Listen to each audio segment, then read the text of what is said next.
আউযু বিল্লাহি মিনাশ শাইতানির রাজিম। বিসমিল্লাহির রহমানির রহিম। সুবহানা রাব্বিকা রাব্বিল ইজ্জাতি আম্মা ইয়াসিফুন ওয়া সালামুন আলাল মুরসালিন ওয়ালহামদুলিল্লাহি রাব্বিল আলামিন। ওয়েলকাম বন্ধুগণ, আসসালামু আলাইকুম ওয়া রাহমাতুল্লাহ। ইসলাম ছাড়া অন্য কোনো ধর্মে স্ত্রীর সংখ্যা সীমিত নয়। যদিও অন্যান্য ধর্মের লোকজন আমাদের সাথে দেখা হলেই অথবা সুযোগ পেলেই বা আগে পেলেই আমাদেরকে প্রশ্ন করে বসে, তোমরা কেন 4টি করে বিয়ে করো? এমন ভাবে প্রশ্নটা করে যেন আমাদের সবার ঘরে 4টি করে বউ আছে, এবং এমন ভাবে তারা এই প্রশ্নটা করে আমাদেরকে ছেকে ধরে বা আমাদের প্রতি খিস্তিখেউর করে যে মনে হয় যেন 4টি করে বিয়ে করা আমাদের জন্য ফরজ। 4টি করে বিয়ে না করলে আমাদের মাথা কাটা যাবে। আসুন দেখি আসলে কোরআন এ ব্যাপারে কি বলে। সূরা নিসার 2 ও 3 নম্বর আয়াতে এই বিবাহ সংক্রান্ত বিষয়টি আছে। মূলত এটি 3 নম্বর আয়াতের আওতাভুক্ত, কিন্তু 2 নম্বর আয়াতটি সংশ্লিষ্ট। উহুদের যুদ্ধের পরে যখন 70 জন সাহাবী উহুদের প্রান্তরে শহীদ হলেন এবং 70টি মুসলিম ফ্যামিলি অনাথ হয়ে গেল, এতিম হয়ে গেল, তখন সেই ক্ষুদ্র শহর মদিনার আর্থিক, সামাজিক এবং ধর্মীয় সমস্যার সমাধানের জন্য এই আয়াত আল্লাহ পাক নাযিল করেন। অনাথ হওয়ার মানে কি? অনাথ হওয়ার মানে হলো যে মহিলাদের সাথে যে ইয়াতিম সন্তানাদি আছে, সেই সন্তানদের ভরণ পোষণের জন্য মহিলাদেরকে কাজে নামতে হবে, এবং এমন অনেক কাজ করতে হতে পারে যেগুলো তাদের জন্য সম্মানজনক নয়। বিভিন্ন সমাজে তো দেহ ব্যবসায় পর্যন্ত জড়িত হয়ে পড়ে মহিলারা অনাথ হওয়ার পরে, বিধবা হওয়ার পরে, কিন্তু সেটা তো মুসলিম সমাজে আশা করা যায় না। এই সমস্যা দূর করার জন্য আল্লাহ পাক কোরআনের আয়াত নাযিল করলেন। আল্লাহ পাক বলেন, আর ইয়াতিমদেরকে তাদের ধন সম্পত্তি প্রদান করো এবং পবিত্রতার সাথে অপবিত্রতার বিনিময় করো না, মানে কোনোভাবে যেন অপবিত্রতা সৃষ্টি না হয়, এবং তোমাদের ধন সম্পত্তির সাথে তাদের ধন সম্পত্তি ভোগ করো না, নিশ্চয়ই এটা গুরুতর অপরাধ। 3 নম্বর আয়াতে বলছেন, আর যদি তোমরা আশঙ্কা করো যে ইয়াতিমদের প্রতি সুবিচার করতে পারবে না, তবে নারীগণের মধ্য হতে তোমাদের মন মতো 2টি, 3টি ও 4টিকে বিয়ে করো। অর্থাৎ সেই সমস্ত নারীদেরকে বিয়ে করতে হবে যাদের কাছে ইয়াতিম সন্তান আছে। এখান থেকে 2টি, 3টি বা 4টিকে বিয়ে করে নাও। ওই পূর্বের 2 নম্বর আয়াতের সাথে এরা সম্পৃক্ত। অথবা যদি ইয়াতিম সন্তান আছে এরকম নারী না করে, যাদের কাছে নাই এরকম নারীও যদি বিয়ে করে, তাহলেও নারীদের সমস্যার সমাধান হবে। 2টি, 3টি বা 4টি করে বিয়ে করলে। কিন্তু যদি তোমরা আশঙ্কা করো যে ন্যায় বিচার করতে পারবে না, তবে মাত্র 1টি, অথবা তোমাদের দক্ষিণ হাজার অধিকারী সেই দাসী, এটা অবিচার না করার নিকটবর্তী। অর্থাৎ এই আয়াতটি নাজিল হয়েছিল পুরোপুরি রূপে নারীদের সমস্যার সমাধানের জন্য, অনাথ পরিবারগুলোর সমস্যার সমাধানের জন্য, এবং সমাজে যাতে বিশৃঙ্খলা সৃষ্টি না হয় সেজন্য। তবে এখানে এই একটি শাশ্বত বিধান দেওয়া হয়েছে যে 4টির অধিক বিয়ে করা যাবে না। আপনি ইসলাম পূর্ববর্তী অবস্থার দিকে তাকিয়ে দেখুন, সেখানে কোনো সীমা ছিল না। ইসলাম পূর্ববর্তী আরবেও কোনো সীমা ছিল না বিবাহে, এবং এই আয়াত যখন নাজিল হয়েছে তখনও রাসূলুল্লাহর ঘরে 4-এর অধিক স্ত্রী ছিল। অনেকের ঘরেই একাধিক 2, 3, 4 বা 5, 7 স্ত্রী ছিল। অর্থাৎ এই আয়াত নাজিল করে আল্লাহ পাক বহু বিবাহ প্রথা চালু করেন, বরং এটাকে সীমিত করেছে, 4টির অধিক যেও না। আপনারা তাকিয়ে দেখুন অন্যান্য ধর্মের দিকে। হিন্দু ধর্ম, বৌদ্ধ ধর্ম, জোরস্ট্রিয়ান, ইহুদি, খ্রিস্টান, কোন ধর্মের কোন ধর্মগ্রন্থে আপনি কোথাও পাবেন না যে কয়টি সর্বোচ্চ বিয়ে করা যাবে। এবং কোন ধর্মে বিশেষ করে রাজপুরুষ, শক্তিশালী পুরুষ, ধনী পুরুষের বিবাহের সংখ্যা নির্ধারিত ছিল, এখনো নাই কোথাও। রাষ্ট্র কর্তৃক আরোপিত আইনে প্রথম স্ত্রীর বর্তমানে থাকা অবস্থায় প্রথম স্ত্রীর অনুমতি ছাড়া দ্বিতীয় বিবাহ করতে পারবে না বলে এটা রাষ্ট্রীয় আইনে করা আছে, ধর্মীয় কোনো আইনে এটা নেই। বরং ধর্মীয় আইনে, ইসলামী আইনেই এই সীমা দেয়া আছে, বিশ্বের অন্য কোন ধর্মে এই সীমা দেয়া নেই। আপনি খ্রিস্ট ধর্মের দিকে তাকিয়ে দেখুন, তাদের বহু স্ত্রী ছিল। সম্রাট বোকাসা, খুব বেশি দিন আগের কথা না তো, 19বিংশ শতাব্দীতে নয়, বিংশ শতাব্দীতে। বিংশ শতাব্দীতে আফ্রিকার সম্রাট বোকাসা 105 জন স্ত্রী ছিল তার, খ্রিস্টান সম্রাট বোকাসা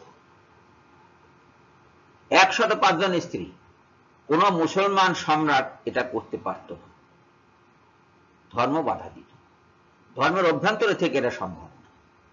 মধ্যযুগে আপনার চেঙ্গিস খান, চেঙ্গিস খানের 500 স্ত্রী ছিল, একজন স্ত্রী ছিল প্রধান, কিন্তু সাথে আরো স্ত্রী ছিল, 500 স্ত্রী ছিল। এবং এরা মারা গেলে এদের চিতায় স্ত্রীদেরকে, দাসীদেরকে বলি দেওয়া হতো, যাতে মৃত্যুর পরে তারা আরামায়েশ করতে পারে। সেজন্য চেঙ্গিস খানের বডিগার্ড ছিল তার 500 পুত্র, বিভিন্ন স্ত্রীর গর্ভে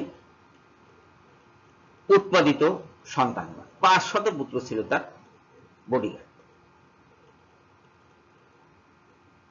আপনি হিন্দু ধর্মের দিকে তাকিয়ে দেখেন, রাজা দশরথের 300 জন স্ত্রী ছিল, তার মধ্যে প্রধান ছিল 4 জন। শ্রীকৃষ্ণের 16,000-এর উপরে পত্নী ছিল, এবং উপপত্নী তো ছিলই। খুব বেশি দূর যেতে হবে না, এই যে মুঘল আমলের দিকে তাকিয়ে দেখুন না, মানসিংহের 1300 স্ত্রী ছিল, মানসিংহের হেরেমে। সম্রাট আকবরের 5000-এর উপরে নারী ছিল, বিবাহিত অবশ্য সবাই বিবাহিত ছিল না, হয়তো 20-22 জন হয়তো বিবাহিত ছিল, বাকিরা সবাই রক্ষিতা। চীনে ওই অবস্থা ছিল, এখনো আছে, বহু ফ্যামিলিতে বহু স্ত্রী আছে। আপনি বার্মায় বহু স্ত্রী পাবেন, এখনো এরা আছে। কিন্তু এরাই আবার আপনাকে পাল্টা প্রশ্ন করে বলবে, তোমরা আপনারা 4টি করে বিয়ে করো, মানে আমাদের প্রত্যেকের ঘরে 4টি করে বউ আছে। আরে বাবা, আমরা যদি প্রত্যেকে 4টি করে বিয়ে করি, তাহলে তো তোমাদের ভাগে তো একটা মেয়ে লোকও থাকবে না। মেয়ের লোক কি 4 গুণ আছে পুরুষের? বিশ্বে যত মানুষ আছে তার 4 ভাগের 1 ভাগ হলো মুসলমান। তো 4 ভাগের 1 ভাগ পুরুষ যদি 4 জন করে স্ত্রী গ্রহণ করে, তাহলে তো স্ত্রী থাকেই না, সব স্ত্রী মুসলমানদের ভাগে পড়ে যায়। ওদের ঘরে স্ত্রী আছে। 1 লক্ষ ফ্যামিলির ভিতরে, মুসলমানদের 1 লক্ষ ফ্যামিলির ভিতরে আপনি 4 জন স্ত্রী পাবেন না, 3 জন স্ত্রী পাবেন না, 2 জন স্ত্রী পাবেন না। অনেক মুসলমানের 1 জন স্ত্রী হয়, অথচ এরা বলে বেড়াচ্ছে কথা। এবং এই আয়াতটি নিয়ে তসলিমা নাসরিন, হুমায়ুন আজাদ, আহমদ শরীফ, আমানউদ্দিন আমান, আপনার আসিফ মহিউদ্দিন, তারপরে ওই যে মুফতি কি আছে, নামও ভুলে যায়, এদের নামও তো সবার মনে থাকে না। এরা ইসলাম ধর্ম ত্যাগ করছে এই আয়াতটির জন্য। মনে হচ্ছে যেন পৃথিবীতে আর কোথাও বহু বিবাহ নাই, সব মুসলমানরাই করছে বহু বিবাহ।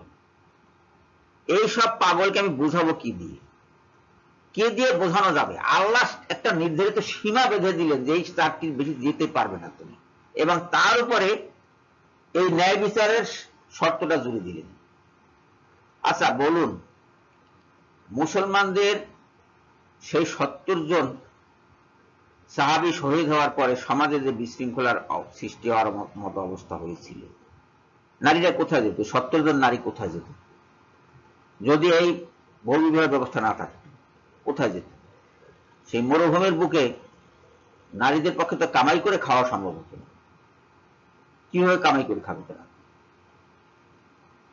এই ইরিত্রিয়া খুব বেশি দূর না, ইরিত্রিয়ায় অতি সম্প্রতি বছর 5 হয়েছে একটা আইন করেছে যে প্রতিজন পুরুষকে 2 জন করে নারী বিয়ে করতে হবে। কেন? সেখানে নারীর সংখ্যা বেড়ে গেছে, নারীদের খাওয়া পড়ার অভাব দেখা দিয়েছে, সেই জন্য পুরুষকে তার দায়িত্ব পালন করতে হবে, নারীদেরকে খাওয়া পড়া দিতে হবে, সমাজে যাতে বেশ্যাবৃত্তি ছড়িয়ে না পড়ে সেজন্য সরকার আইন করেছে যে প্রত্যেককে কমপক্ষে 2টি করে বিয়ে করতে হবে। আপনি চীনের দিকে তাকিয়ে দেখুন, চীনের মুসলমানদেরকে প্রায় 10 লক্ষ মুসলিম যুবককে বন্দী করেছে, নিয়ে শোধনাগারে ঢুকিয়েছে।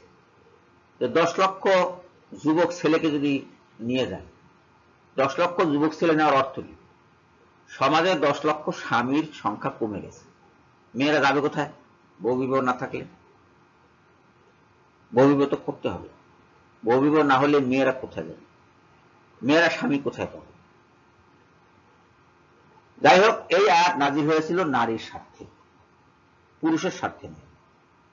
পুরুষ বেশি করে যৌন কামনা চরিতার্থ করতে পারবে, এই কারণে এই আয়াত নাজিল হয়নি। এই আয়াতটি নাজিল হয়েছে বিবাহ সীমিত করার জন্য, বিবাহ নিয়ন্ত্রিত করার জন্য, একটা নিয়ম মাফিক ব্যবস্থার মধ্যে বিবাহকে আটকে দেওয়ার জন্য এই আয়াত নাজিল হয়েছে।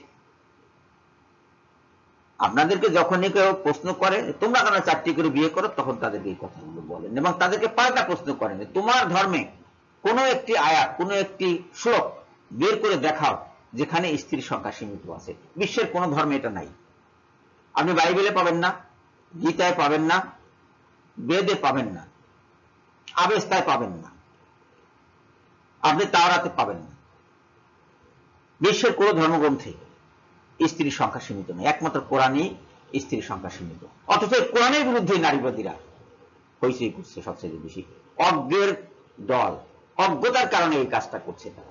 তারা যদি জানতো যে জিনিসটা কি, তাহলে এইটা করতো না, এই হইচইটা তারা করতো না, তারা ভালো হয়ে যেত এবং সবাই মিলে দেখা যেত যে ভালো করে মুসলমান হয়েছে। সবাইকে ধন্যবাদ জানিয়ে বিদায় নিচ্ছি। আল্লাহ হাফেজ।